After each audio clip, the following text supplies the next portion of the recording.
Good afternoon, everyone. Myself, Amar Kumar Behera from the Faculty of Engineering, and in today's talk, I will give a talk on cranial reconstruction from DCOM images. It's quite a longish title, so let me see if I can get your head around it. So DCOM images are nothing but digital imaging communications in medicine. So it's a file format that enables you to transfer and record any kind of medical images such as CT scans, MRI scans, etc.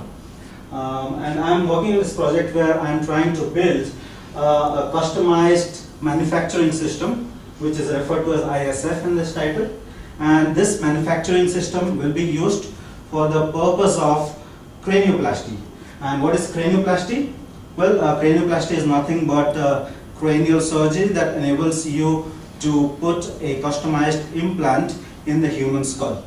So I'm building a system, manufacturing system known as incremental sheet forming, which will enable cranioplasty. And to be able to do this, I need to first reconstruct the shape of the implant which will be put in a person's skull. The shape of the implant could be something like this. So that should give you a feel of what I'm trying to do. Now moving on to what we'll be talking about today. Well, I will give you a schematic of this manufacturing system that I am developing. I will take you through the architecture of the software that is being developed to enable this incremental sheet forming system, and then I will talk you through how this software is being realized by processing the DCOM images. And I'll also show you a little bit of the hardware with some thoughts on how we can make these parts with high accuracy.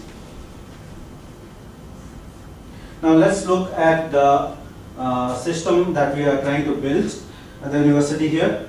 Well, consider a case where a person meets with an unfortunate accident and he is taken to the hospital in an ambulance, and he comes through an imaging room in the hospital where a CT scan of his skull where an injury has occurred is taken. Now, once the CT scan has been taken, what we are trying to build here is this system, and in this system we will process these CT scans and create a cloud of points, and then process this cloud of points of the skull to create a 3D model of the implant that we are trying to make. So, implant which will look like this. And once we have done that, we then generate the tool paths which make this part. You can see here on this part there are some tool parts of a tool which has shaped the flat sheet into this shape. And these tool paths will then enable us to get a customized cranial implant. Now, as you can see, there are two elements to it. There is the software element which will process the DCOM images and come up with the tool path. And the second is the manufacturing aspect, where once we have the tool paths, we take a flat sheet and convert it into the shape that we desire. Now let's look at the software architecture. This is a little detailed than what you saw in the past slide. So we start with the CT scan, we create a mesh, and then we reconstruct the defect in the skull. So what does that mean? That means we take the edge of the defect and create a patch that will match very well with the skull of the person. And once we have done that, then we do the geometry planning for incremental sheet forming, or ISF, which is basically a series of algorithms such as hole filling, backing plate extension, avoidance of bulging, etc. So having done the geometry planning, we then move on to looking at material behavior, because when we deform flat sheets into 3D shapes, there will be spring back, which is the material springing back, and other inaccuracies generated which are due to the material behavior. Once we have taken care of that, we come up with the tool path which you saw in the last slide, and with that tool path we should be able to make our implant. Now looking at the work that has been done within this project, you can see here these are some examples of CT images. There are already commercial softwares available such as DCOM Viewer, and these commercial softwares, what do they do? Well, they can show these CT scans which are nothing but 2D slices of the person's brain on the computer screen. Now, there are also softwares which are available which can process these 2D scans and create a 3D volume view. But these are there are some freely available softwares and some softwares which require you to buy them. Now, what we need, however, in this project is not just a volume view, but we need the model in a format in which the images can be seen with triangles. So, in a triangulated file format. And why do we need that? Because that is essential for us to know where all the vertices are in the 3D model, and then we are able to slice this triangulated model using slicing algorithms. So this is a look of the software that I have tried to build. So this is still in its building stages. You can see there are already quite a lot of functionalities such as view the CT scan, extend the part to the backing plate, etc. So this is the layout of the software, and what can we do already? Well, you can see here I have processed some CT scan images and come up with a 3D representation of the skull. There are some images of that.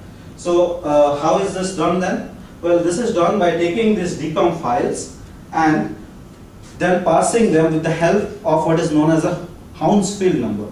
This Hounsfield number enables you to separate the bones, enables you to separate the skin, etc. So once you get the 3D model of the skull, you can then go ahead and reconstruct it. And how is this reconstruction then done? This video should illustrate the principle behind the reconstruction. You can see in this video that the person has a defect. So he has had a surgery done here and there is a hole.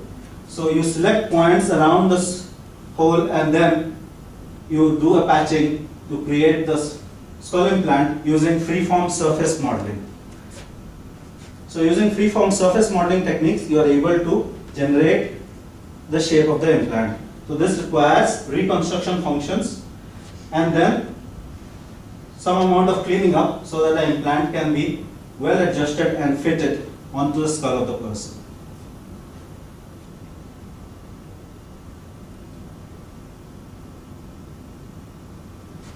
So hopefully this video gave you an idea of how to design an implant and reconstruct the implant from the human skull.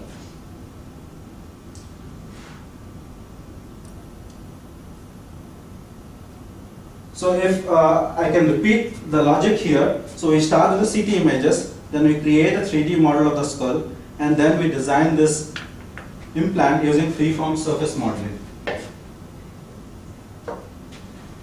Now that was the software aspect of this project. A quick look at the hardware aspect. So here you can see the manufacturing setup at the university. So you can see a tool here. This tool will deform this flat sheet into 3D shapes such as this. I'll pass around the shapes so you can get a feel of what this process is capable of doing. So if you look closely, you can see contour lines on the part, and these contour lines are nothing but the tool deforming the part in steps. So what the tool is doing is incrementally shaping the part into the desired shape. So the concept is not very different from 3D printing. However, here we do not add any material. We start with a flat sheet of material and deform it into the desired shape. And as you can see, we can make cranial implants that can fit the skull.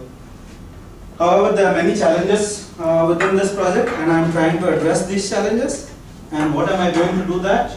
Well, first of all, I am carrying out accuracy analysis of the formed parts.